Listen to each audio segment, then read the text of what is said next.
so excited for today's yarn because selfishly, this is a chance to catch up with someone who I've known for a long time and love and admire, and we used to work more closely together, but she's been off doing incredible things in the world.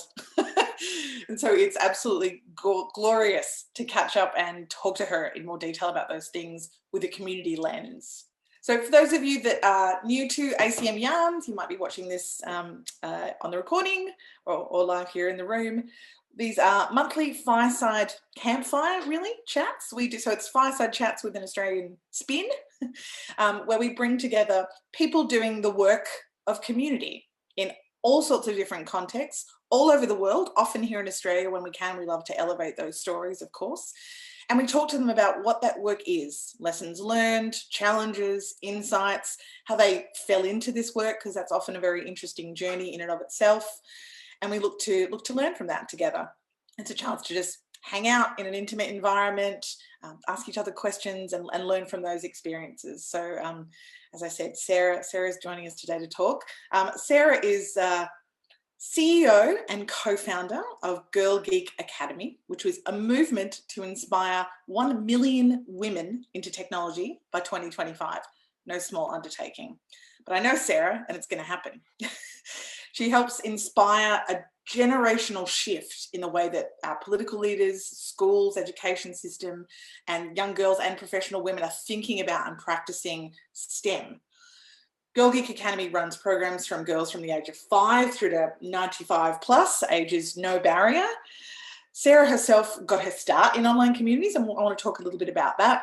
But since then, obviously, as she's been leading Girl Geek Academy, she's become a really prolific voice, commentator and ambassador for these and associated issues. So Sarah won the Australian Women's Weekly Woman of the Future Award in the Entrepreneur and Business category. She won the QUT Young Innovation and Entrepreneurship Alumni Award, and she was a finalist for Cosmo Woman of the Year, which is pretty cool. She's a regular in our media commentary landscape, always talking about how we can empower young women and women of all kinds to help build the future that we want to see using things like technology. And she's a board member and a board representative for lots of really important arts, cultural, science, and civic institutions around as well. So she's kind of busy. So thank you for joining me today, Sarah. I'm thrilled to have you, as I said. So tell us, that was my spiel about Girl Geek Academy. You tell me the story of Girl Geek Academy, a bit about its genesis, but what is it? What is it doing right now in the world? Because it's, it's a complex beast. It's a community of sub-communities. There's a lot going on. You've got a whole ecosystem that you're growing. So I'd love to learn more about what that looks like and where it sits. Yeah, so we started in 2014. We were a group of women in technology, and we're like, where are all of our friends? We used to, when we were young, we had other women beside us who wanted to learn technology, but they just sort of fell off along the way. And we had a lot of hackathons, which are weekend events where people are encouraged to build technology. They were overrepresented by men, but the men would say, hey, we want more women to come. And they'd be held in basements with beer and pizza. And we'd be like, why does anyone come? These are like pretty sad events. No offense. And so we ran She Hacks, which was targeting women and non-binary people to attend. And we had sunlight and cupcakes and redesigned how hackathons were run to be something that is much more enjoyable. And then we realized we'd accidentally run the first all-women hackathon in the world. So that was an accident, but it came off the back of me saying, oh my goodness, this was so fun. Let's meet all the other people who are running all-women hackathons. And we looked and looked and looked, and actually just no one had done it. And so when you're faced with that, it's like, oh, okay, so we just did that for the first time. That's some pretty low-hanging fruit in terms of engagement and community building. So if that's not being done, who's chomping into the hard stuff? Ooh, no one's doing that either. Like, that's actually pretty bad. So we started to look at the problem a lot more broadly, and that's that sort of was our starting point. It started off as something very much being like, we just want more friends, and evolved into a big problem-solving mission. And sort of the longer term lesson that we had was about gender equality more broadly. And we learned that so in Australia, on an average of once a week, a woman dies at the hand of an intimate partner due to gender-based violence and violence against women. And when there was in 2016, there was a royal commission into that in Victoria to say, hey, like, how do we stop this? And one of the few early prevention measures for that is gender equality. So even though it's a nice to have for us to have more friends and more women in technology, there's actually a really important social reason why gender equality in technology and STEM is important. And so we've sort of evolved to understand that more deeply as we've matured, right? Over the years, we've sort of learned what are some of the other problems, and also to be able to borrow from other communities working in the gender equality space to be able to improve our practice. Yeah, no, that's phenomenal. I think it's such an important point, right? And I was having a conversation this morning with a friend in the States who's a community builder, and she was talking really deeply and insightfully and thoughtfully around communities and power and how they can be obviously a change-making instrument. We know that we've all seen that work, but they're also an instrument to sort of shift power balances and and experiment with new models of power, which from a social perspective is incredibly, it can be really transformative. And I think it's so great, and logical when you say it, that you would connect that with that broader social mission. You're rewiring the social infrastructure around the problem, which is really terrific, while having these concrete outcomes around, yes, we have more women in the space, we have more women getting jobs, more women progressing up the chain, therefore more women designing technology products which influence those experiences, and the virtuous circle. Yeah, exactly. And like, I've just come off another call with somebody, and I was saying, if you look at where all of our technology is built, you can walk from Salesforce to Twitter to Uber within San Francisco in about 30 minutes, like all the majors that are on your phone. Like, so it's not just more women building the internet, but more Australians and more non-San Franciscans building the internet. Yeah, that's it. And so, you start looking at those problems as well. It's like we've handed over all of our community and social infrastructure to a group of people who all live within a 1.5 hour distance from each other, from Twitter down to Apple, with Google and Facebook in the middle. It's like, okay, they all drink the same coffee, they all live in the same suburbs. Like, is that really what we want from our internet? I don't know. So, yeah. Yeah, no, that's an incredibly important point. So one thing I ask all of our yarn guests, and I will frame this question slightly differently for you, but typically I ask how they got into online community management in some way. But I am interested in that for you. But I'm just interested in that journey from some of your earlier experience working on the front line of online communities and helping others build community around around a business or around other strategic purposes, and that shift into this form of community building.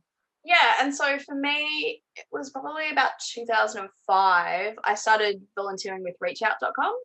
And so I was a moderator in the youth forums, which still exist. And so I learned a lot about community practice, and particularly community development with a focus on the people you're trying to serve. So Reach Out and the Inspire Foundation do a really good job of centering young people, that they're the ones who are to be served by reachout.com, which is mental health forums for young people in Australia. And even how that came about, in 1998, we had some of the highest youth suicide rates in the world. And Jack Heath, the founder of Reach Out, collaborated with Daniel Petrie. So the Petrie Foundation helped provide seed funding, as well as a Triple J telethon, I guess it was, that raised the money to kick that off. And it was all because, we have this new thing called the internet, and young people were Googling, how do I self-harm? How do I, hurt myself? And they were getting explicit instructions instead of the help they needed at that time to get them out of that tough time. And so I learned about how do you co-create content with people that you're actually wanting to read something. What does moderating forums look like? Why do young people want to hang out with other people with them, like online? What is a safety, what does a safe space look like for young people to be able to talk about their problems? What does it look like? Like I always think there was a TV show, I think it was called Funny Bones, and there's 3 skeletons, and they live in a place, and the theme song is like, in a dark, dark town, there was a dark, dark house, and in the dark, dark house, there was a dark, dark basement, and in the dark, dark basement, 3 skeletons live. And I think about that, well, that could be any town, right? And I think about what it feels like to be growing up and you think that you're alone in the world. But in actual fact, in every town across Australia, there's someone just like you probably going through the same experiences. And so the internet really, for me, provided a space to create community outside of physical location in a way that hadn't previously been possible. I can remember as a young girl, like really young, like probably about 10, lying in bed thinking, wouldn't it be cool if like someone wanted to do the same thing I did or felt the same way, if I could just like shoot up like a parachute and connect with their parachute in the sky, and that they'd talk to each other about that idea, like, because surely I'm not the only person who thinks like this. And then when Twitter was invented, I was like, that's my parachute.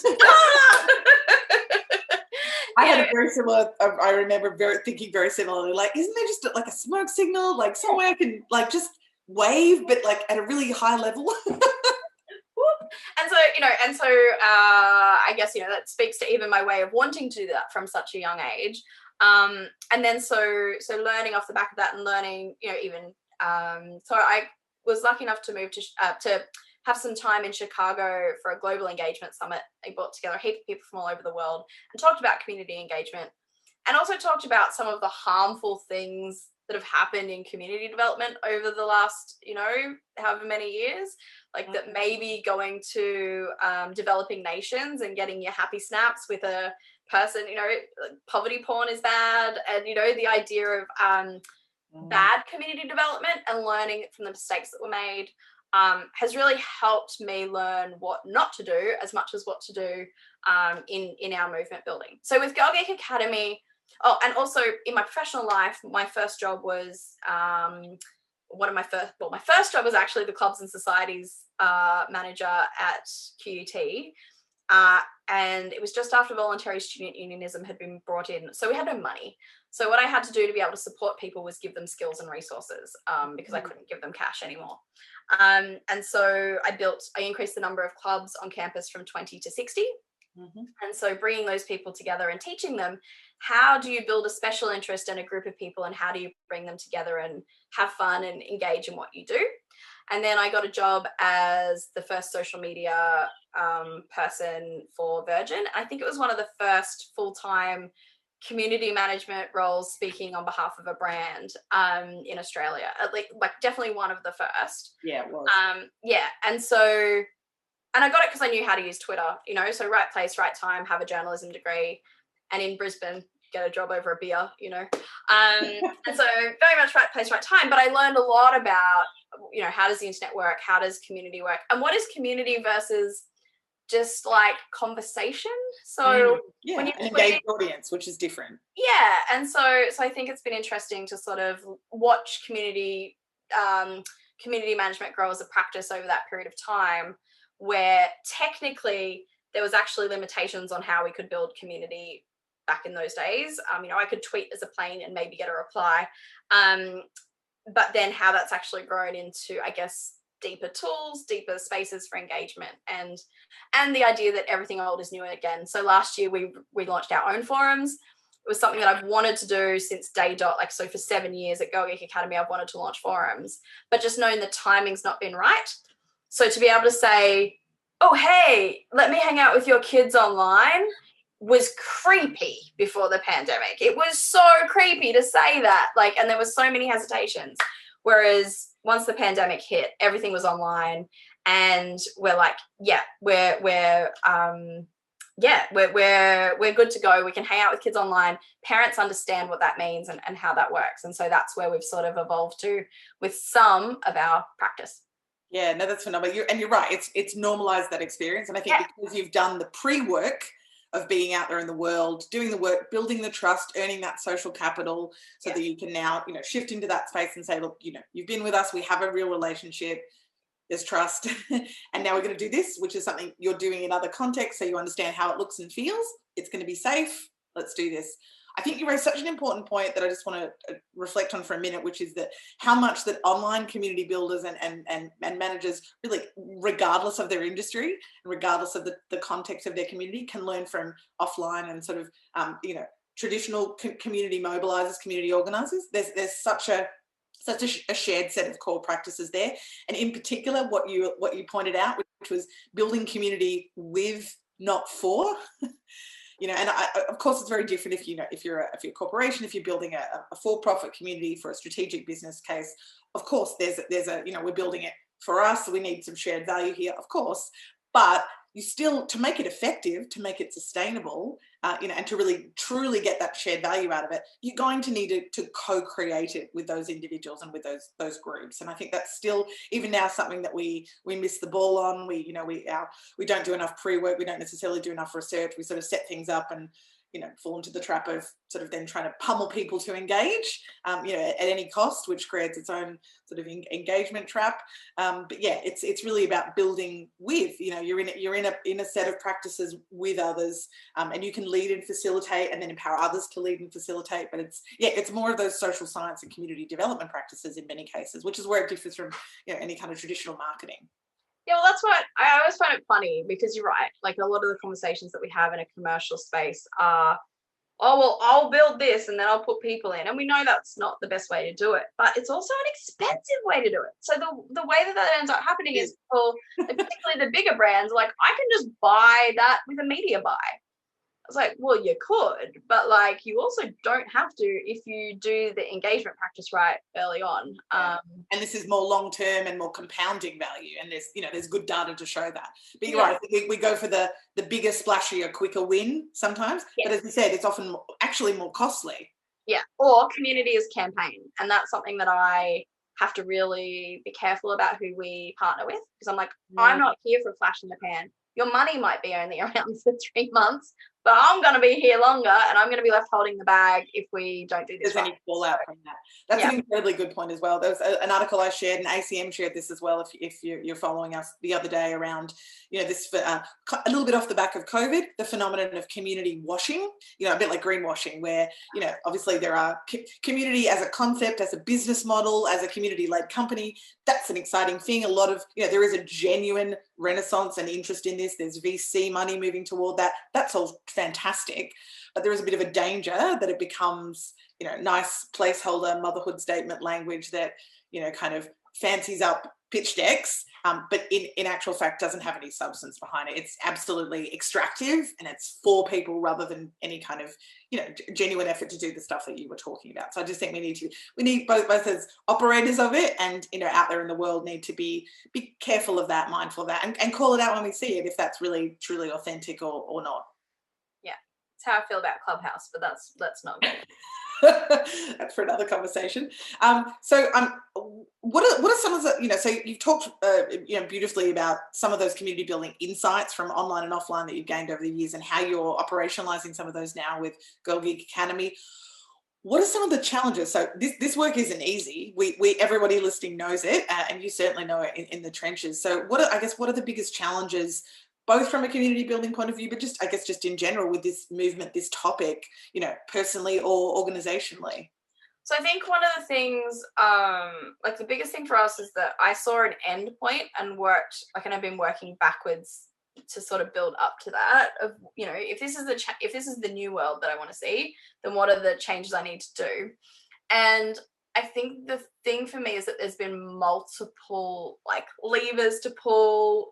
You've mentioned the media and government and a whole heap of things, and they are tied to the community. But I guess I would say our actual community development practice, if you look at it as in I'm going for a community development award, terrible. I would not do any of these things if I had more resources or whatever else. But what I mean by that is,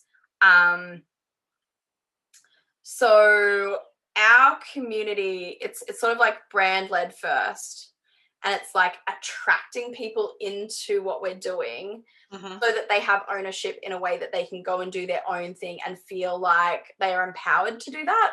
So what I mean is, if I invited you to a Girl Geek Academy event, you'd be like, oh yeah, I'm a Girl Geek, I'd come along.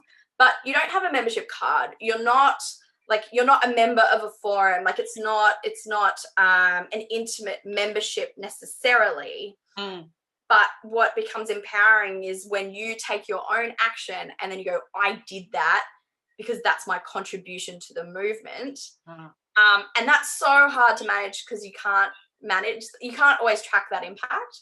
But, you know, like I had someone message me the other day, she's like, I gave a talk for International Women's Day, I'm waiving my payment and I want to support you, so they'll be in touch to pay you. And I'm like, great, that's awesome, thank you. And that's going to go back into our programs and whatever else. But it's like, that person knew they didn't need to ask permission to go and do that. You know, like, and empowering people to go and do that, rather than me saying, I own this space, I'm going to sign off on everything, and I'm going to have this sort of really controlling mechanism over the movement or community. It's like, how do you balance how much to support it versus how to build the infrastructure to support itself when it is such a long-term thing? So, because it's so sprawling too, as you said, because it's diverse. There's, you know, some of it's visible, some of it's not visible to you. Yeah, and, you know, and there's sort of different levels of intimacy. And I'm sure that I could draw it if we had a whiteboard of, you know, all the ways that we engage people. But it's by doing that over the long term, we now have a community. Whereas, like, if you're growing it from start, you don't usually throw a heap of stuff at the wall and see what sticks. That just doesn't feel very good to do.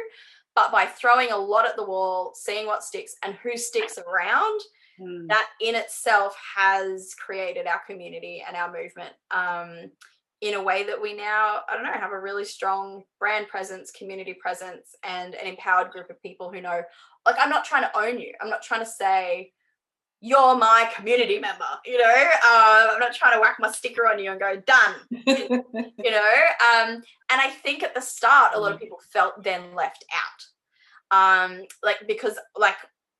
Because there was no club to be a member of, at the start it feels like, oh, well, I haven't been invited to do anything yet.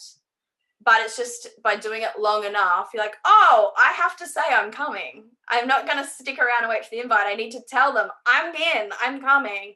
And yeah, it's a weird way. It just, I don't know, it's my imposter syndrome sticks around for that, because it's less concrete and whatever else, even if there's concrete pillars within it. But that's the only way that we could actually have sort of a pipeline of young girls from 5 through 9 to 12-year-olds, high school girls, university, into industry. If I'd have spent too long getting too deep in one set of those subsets of those communities, I would not build the pipeline. I would not fix the problem over the longer term. You do what you can do with what you got. Yeah. No, that's an incredibly important point, because it talks to the, that difference between a movement, which is what you're working to nurture and mobilize and support, and a singular community, which does, you know, there are elements in common, some of which we've talked to, but there are clear distinctions as well. And you are building, you know, the ecosystem of communities, or not even building. Even that implies too much control, really. Yeah. You are scaffolding that, you know, that structure. So yeah, it is a fine line. I work with a number of similar sort of communities, not quite the scale of yours, but in terms of the movement, who are looking to leverage that network model, where it's, you know, it's about being working to get clarity over that core set of, that core purpose, that core motivation, why we're here, what we're all about, the sort of sets and values and characteristics that help people identify and enlist into that movement. And here are some infrastructures that are kind of porous, they're loose, so you can take them, you can hack at them, you can make them your own, you can internalize them, you can put them down if you can't do anything for 6 months and then come back to it. But ultimately it's about, supporting you in doing the work for each other, and we'll be a part of that, but we don't own it. We don't even really shepherd it. No. And so, you know, when we talk to people, it's like the number one thing you can do to succeed or help women succeed in technology is make sure they have women friends around them, so they're not isolated and not alone. Now, I can't be friend matchmaker for every woman who I ever meet. Like, that is on them and it is on you. But what I can do is say, this is what you need to do, go do it. And when you do, come back and I'll give you the next thing to do, right? So, and so it kind of becomes a bit of a perpetual loop. And then also other people know that's what to say. And it just becomes then something that we all know, like, of course, you know. And that's why, you know, I focus on levers like media, like government. I was very excited when Penguin emailed us and said, hey, we want to write a book series for kids. Like, great, that is such an efficient way, because the parents will buy the books, the kids will read the books, and the kids will understand. And then I'll be here to say, all right, here's what to do next when they come to the website. So, yeah. Yeah, awesome. No, that's really good. I'm interested in, I just want to tease out a little bit. the notion of belonging and how that works with your movement, because I think that, you know, I see that as it's a clear through line, and it is something that is both tangibly incredibly like viscerally felt, but also kind of ephemeral. Yeah, hard to put your finger on, challenging to measure, not impossible to measure, but challenging to measure, but core to what you're talking about. And we see, you know, there is this, you know, in terms of working cultures right now, there's this, you know, crisis of belonging across the board, socially, definitely in working cultures. And for those organizations that have shifted into COVID and maybe didn't have the strongest cultures, you know, the remote and hybrid world is extra challenging because they don't have that in place. So can you just speak a little bit to, I guess, how you've operationalized belonging around some of the ideas you were just talking about? Yeah, so it makes me think about some of the language that we use.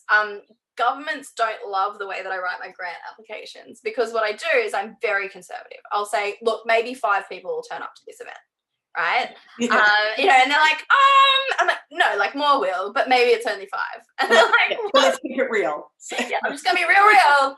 Might only get 5, but the 5 that do turn up will be amazing. And then what I do is I'll go, okay, so the language I'm going to use is not that you're going to apply to be a part of something.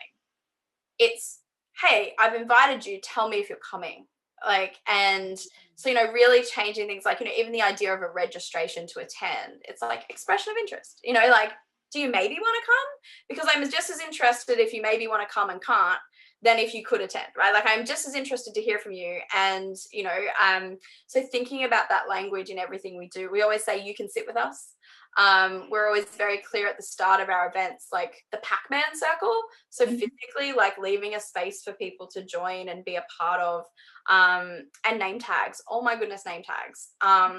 You know, when you go to an event, like, I just don't get it. Like, everyone knows that you're going to forget the name of the people you meet. Like, it just, of course, that's what's going to happen. And so if everyone's wearing a name tag, you just, like, that's just the biggest low-hanging fruit of inclusion you could have, is to not make people feel awkward being like, I met this amazing person, can't remember their name. Well, too late to ask now. It's a great conversation. Yeah, and I guess you could also build in things, as we've seen some great community events do things like, you know, you can add the pronouns, you could do clever things around ask me about such and such a subject, just to, you know, to normalize inclusion or spark connection in different ways.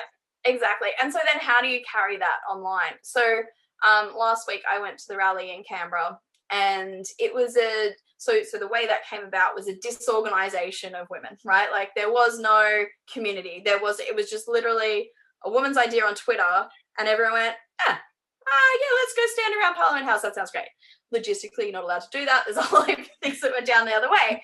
But then I spoke to my co-founder, and I'm like, how do we add our voice to that movement and look at what's missing? And so the thing that was missing was, one of the calls was, if you can't make it to an event, play I Am Woman, Helen Reddy's I Am Woman at midday. And I was like, okay, so I'm picturing myself doing that, and that would be kind of weird for me to just be like, my own little karaoke and then it's done. Like, what could I do to symbolize that? And so my co-founder Amanda did up these social media tiles, and we did signs with snapshots of that song, so that if people couldn't come, they could post it. And what I did was I just by hand texted a heap of my friends. Like, you know, I spent probably about an hour texting out resources saying, if you don't know what to do, here's something you can do. And so then it was weird, because then I started seeing it, like the Body Shop posted our you know, our content, and Peppermint magazine, and a number of different places. And it was like, that's how you be inclusive, is to say, if you don't know what to do next, here's something you can do. You know, like, here's like, don't feel left alone. I'm thinking of you, and you don't have to, but here's some help if you need it. And so just making sure that that's sort of through all of our everything that we do in our practice. Even if that feels really risky to us, because it's, you know, sometimes it's political, and you're like, oh, because I don't have a community that is so tangible that we have specific community guidelines of what is off topic, you know, it's like, oh, well, I guess they'll tell me if they don't like it. And having to keep that on the edge, like having to always keep up to date with what your community may or may not like. And that's why I do most of the tweets and social media, like personally, for a lot of our accounts, because I can keep them current, and because I know that if I'm feeling it, I'm probably about 20 seconds ahead of how everyone else is about to feel. So I can be inclusive by saying, hey, you feeling like this? Okay, maybe here's what we could do, and here's what some of the next steps are. Yeah. No, that's awesome. I love the give them a thing to do, right? It's actually like, it's such a good community basic building block that so many of us forget in so many contexts. And I know I've often when you look at engagement issues, where you say, okay, something's not working. They're not coming, they're not attending, they're not posting, they're not doing X, Y, Z. More times than you can count, it is nobody really told them what to do.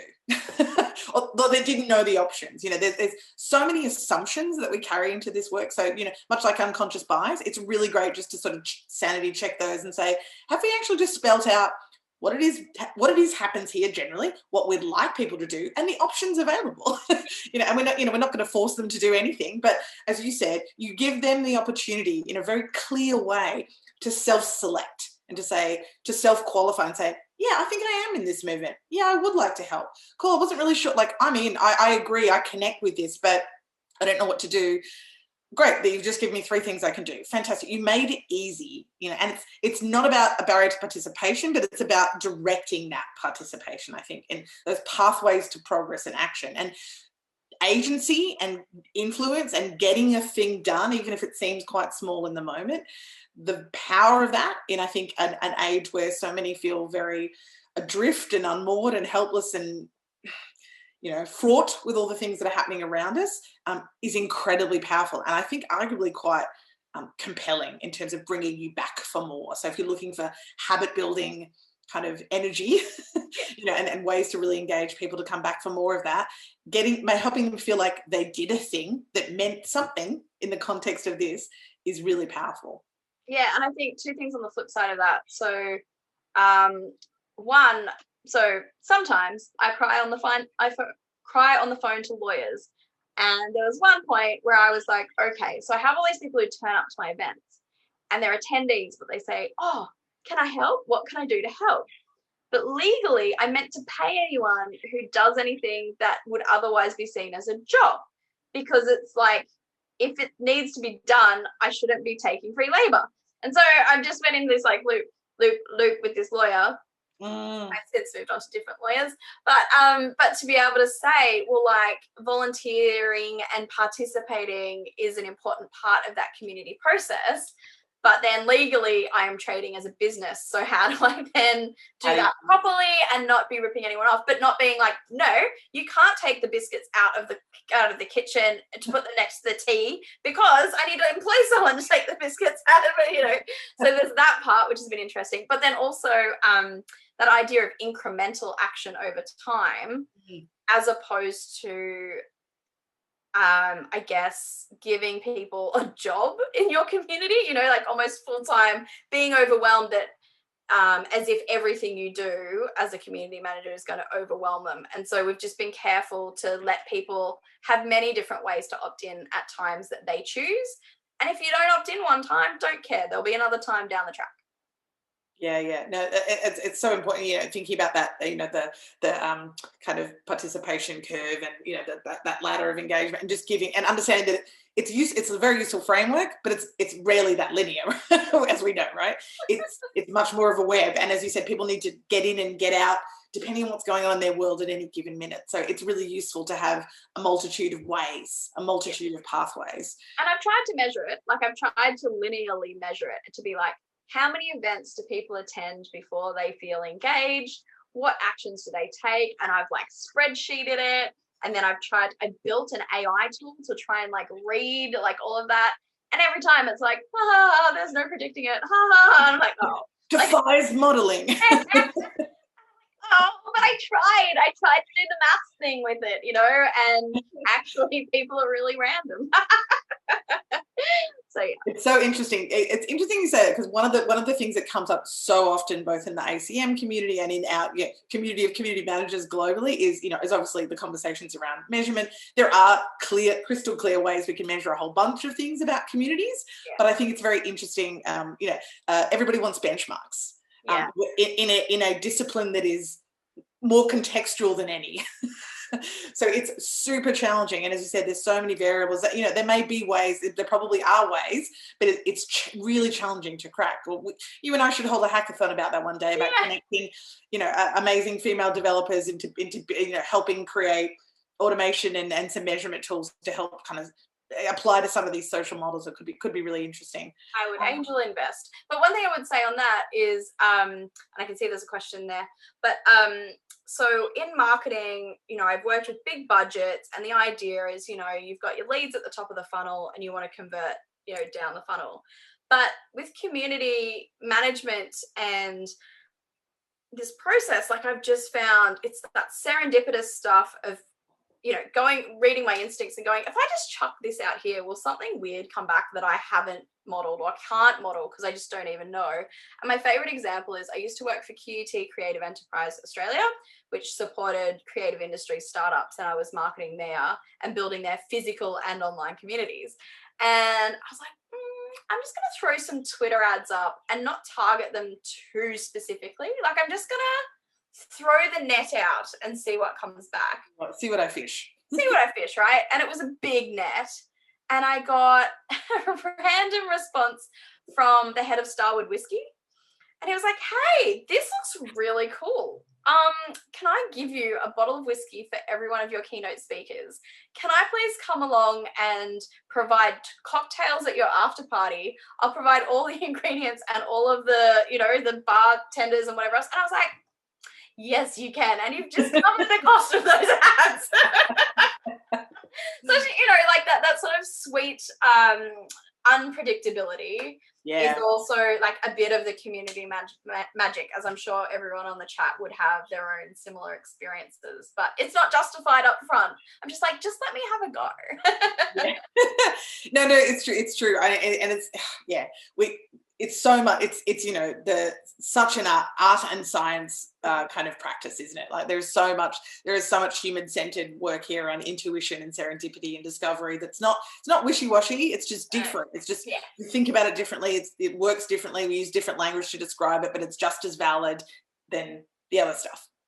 Yeah. There's a great question from Katie in the chat. I've got a couple more questions I want to ask you, but before we move on, I want to ask this because it's a good one. You were mentioning before that difference between sort of the, those that are more deeply invested in the community, that notion of more of a bounded, connected community versus, engaged community members and audience members and things like that. How do you recognize those distinctions? How do you know the difference at Geek Girl Academy, where you're like, cool, yeah, you're sort of in that, you're a follower of what we do, and that's great. Well, you need to be kept in the loop, and you're probably not going to be engaged, or you're, sort of out in this outer ring. You're have the potential to be in this inner ring, or you're right up here. This is what we do with you. How do you sort of chart and understand those different relationships? I'll start with a super detailed example first. So we use ConvertKit for our emails, and I have marked like everyone who's attended an event in Eventbrite. I then go back and mark back in ConvertKit has attended this event,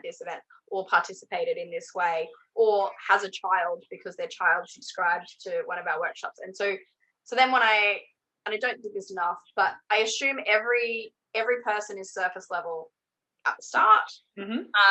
And then, I have the ability to pull up in my Gmail, just has attended all of these events. So I sort of have a fake CRM of being able to find out what those people, what their experience of is with us so far. That doesn't work so well with how I've set up a lot of my social media tools, but if we wanted to, we could mature that as well. And so I think there are people who want to learn from what we do, and they just want to ask a question about what they can do right now. And so it's like on the fly support and help. And the actual community, the actual engaged members fall into two categories: those who are women who are in industry who want to help and support, or those who play a role in supporting industry. And those are usually like, you can have both, you can wear both hats. And so the tools that you give each person is different. So if you're like, oh, okay, good work, love the branding, fly by, fly through, or hey, I just want to learn to code for 5 minutes and I'm happy to never see you again. And then the actual engaged community members are those who are like, okay, I'm on this for the long haul. They will tell you what they need next. So opening up that dialogue to say, hey, this is where we need to go. This is the support I need. And then often what they know is that it's the idea of throwing the ladder back down to pull the next generation up. There's a better analogy that I've briefly forgotten, but it is much better at explaining that.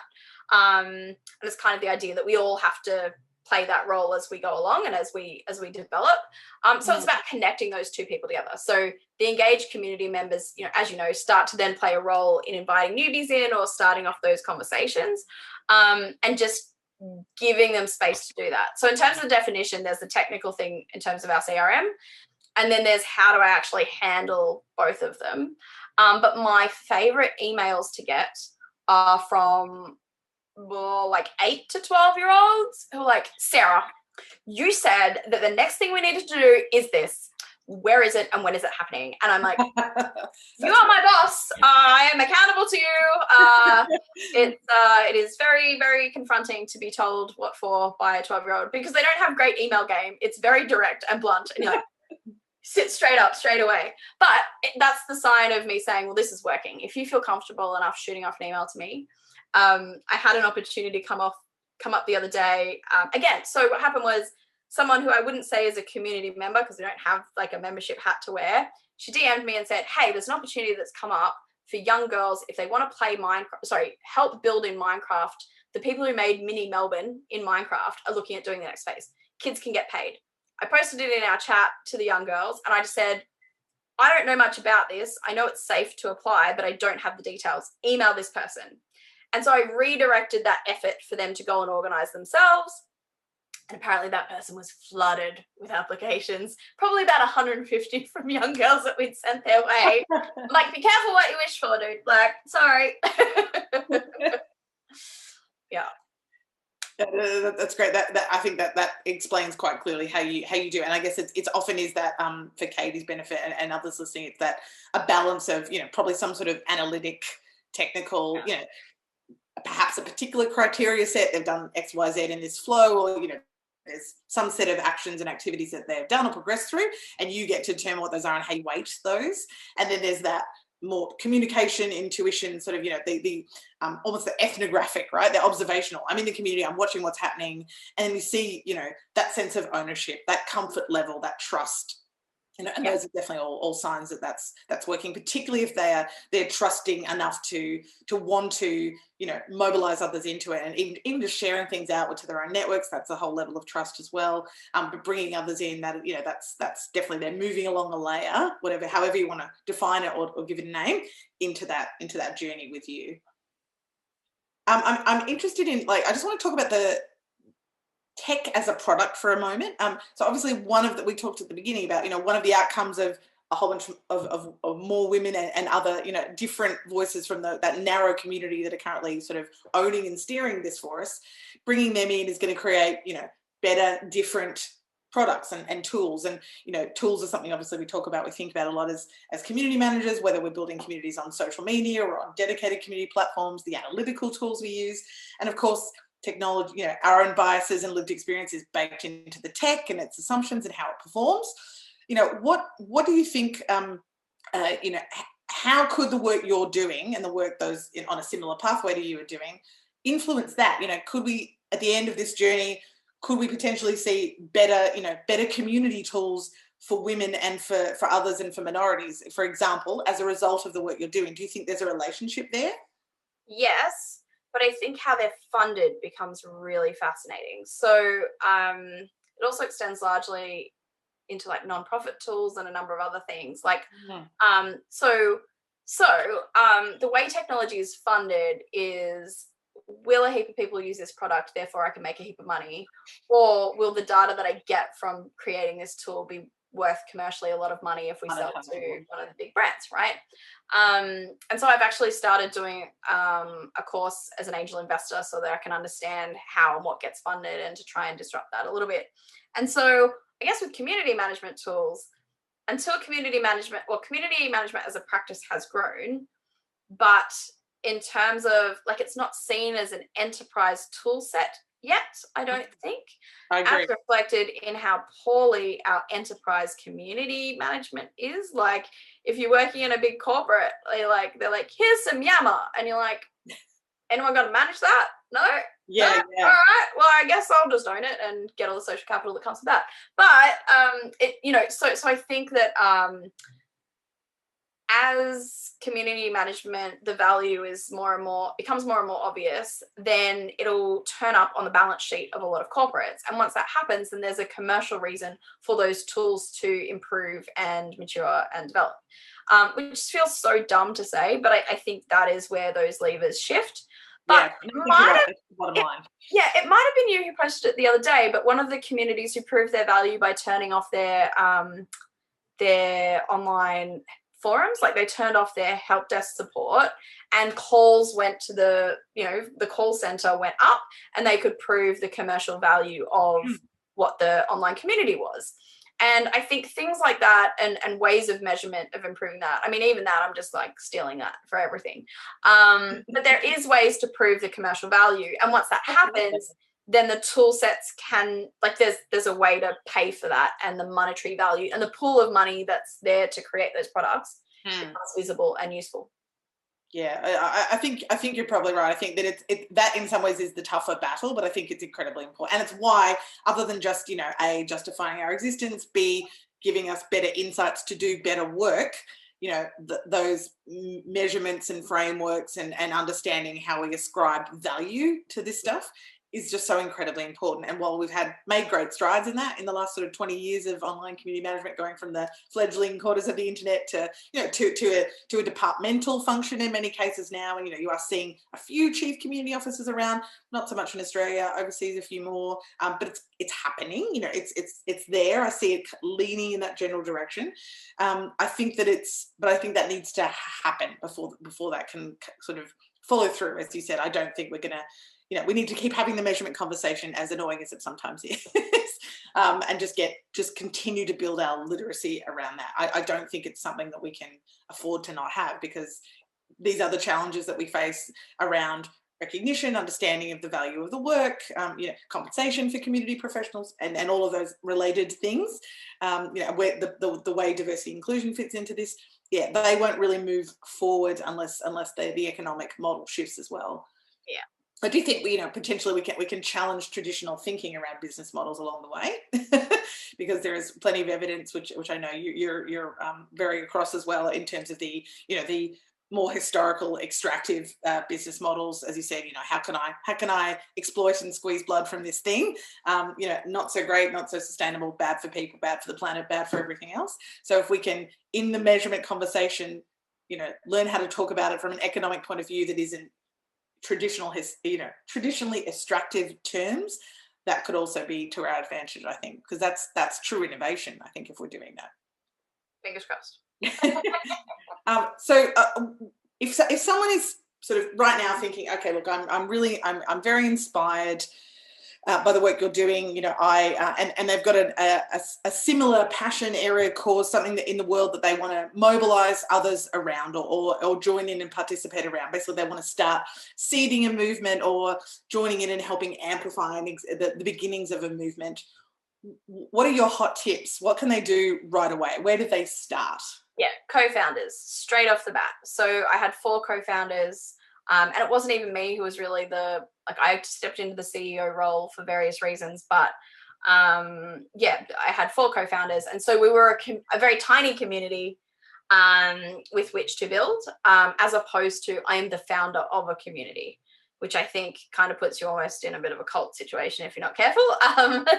So, how do you sort of share that load? And then you're sharing the reasons that people would be attracted to be a part of. So we're very careful, even when where possible, for as long as we've been able to, if we ever have a photo in the media, it'll be multiple people.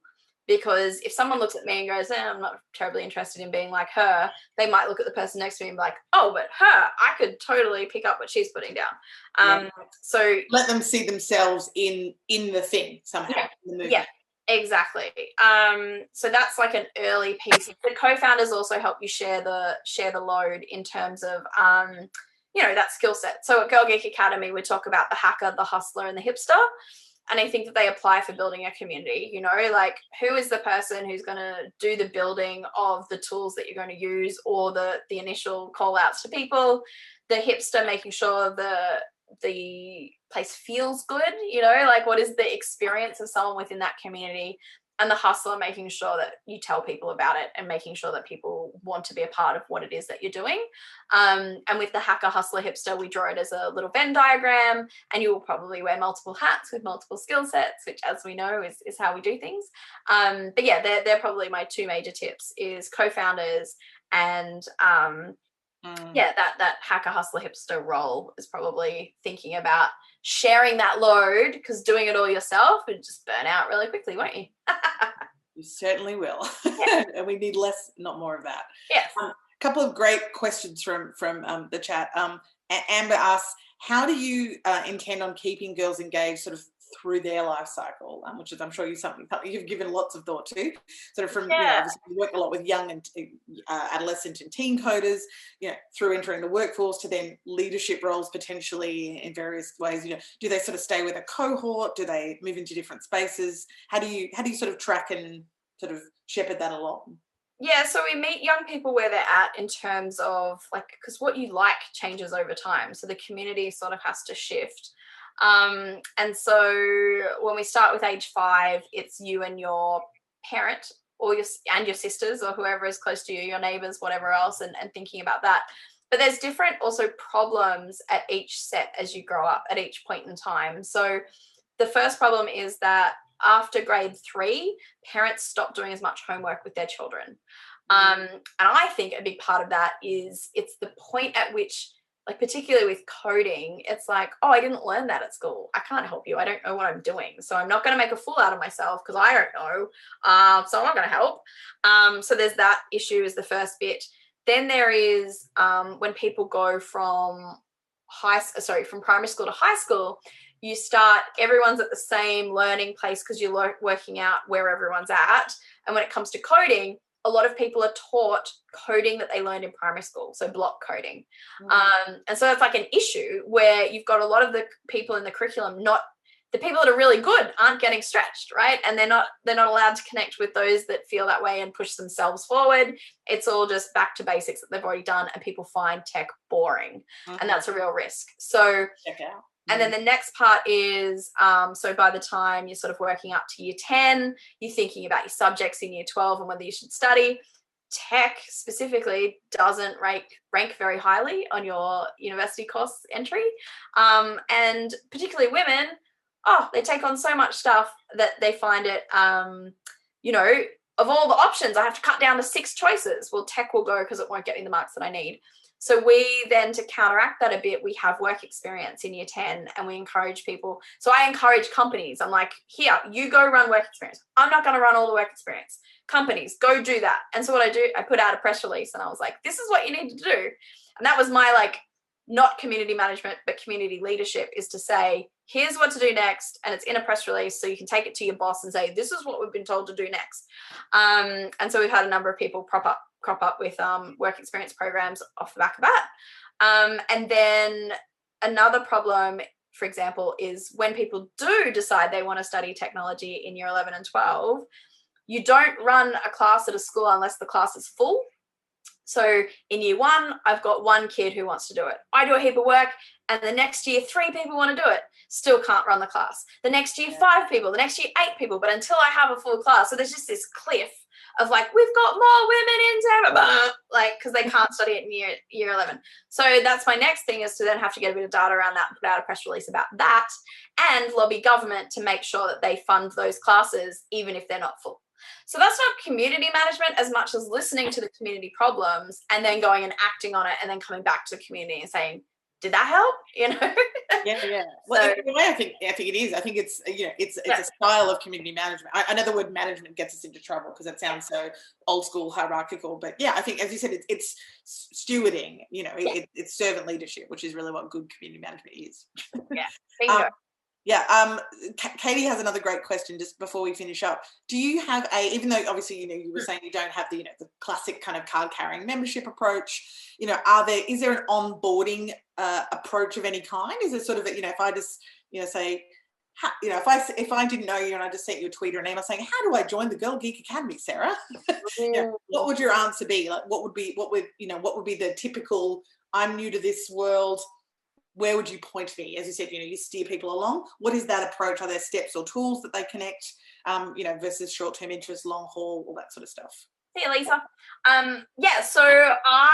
So we spent COVID writing a heap of onboarding emails, and you opted in based on what your age range was, or where you were coming from. So if you were coming from a corporate, if a woman in industry, if you were a librarian, and like we wrote 48 different onboarding sequences. Like it was I did the whole thing, and then I turned them on, and no one replied to any of them.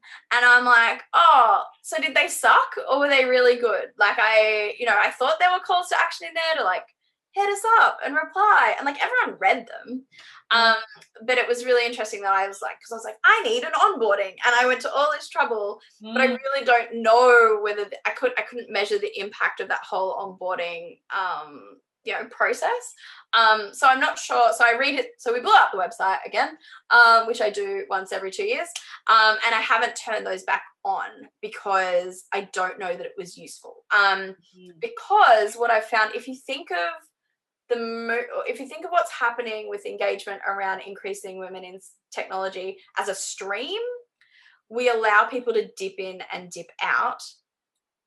And you can start whenever, you can start today, but start where we're at. So if the thing that's happening this week is that we're marching on Parliament House and that's your first action and you want to jump in, sure, just come. Like this is what we're doing today. Do you want to be there? There will be something on tomorrow. There was something on yesterday, but I guess you don't really have to go back to what we did in 2014 and catch up. It's, and there's definitely a learning curve for people to understand maybe some of the nuances about gender equality and lots of things. But if you remain connected, if you have one tether to our community, be that our mailing list or our social media channels or me on LinkedIn or, whatever, if you have one, you're going to pick it up over time, as opposed to it being, something that you learn. Yeah, and also you'll pick up that stuff from other areas anyway, and if you're interested in the space, you'll pick it up.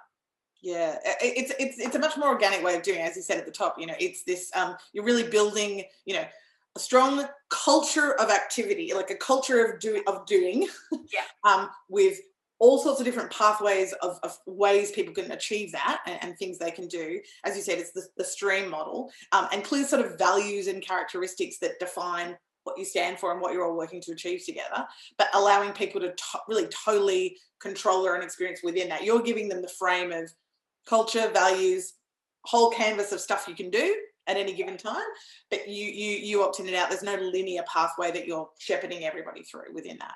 Exactly. And probably just finally, so we do also, so instead of having it at the start, I'm like, okay, so if you want to get deeper, I've started an onboarding path into that part. So if you want to sort of step up into leadership, how do I onboard and lift you into that?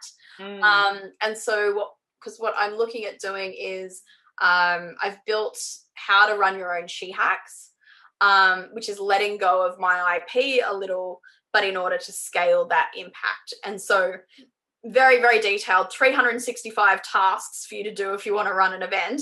You don't have to do them all, but it provides us a conversation to be able to say, have you thought about when does the air conditioning need to be turned on and off? Like, have you thought about when the bins need to be empty? Because you're probably not a professional event manager and you're probably doing it for the community and the building.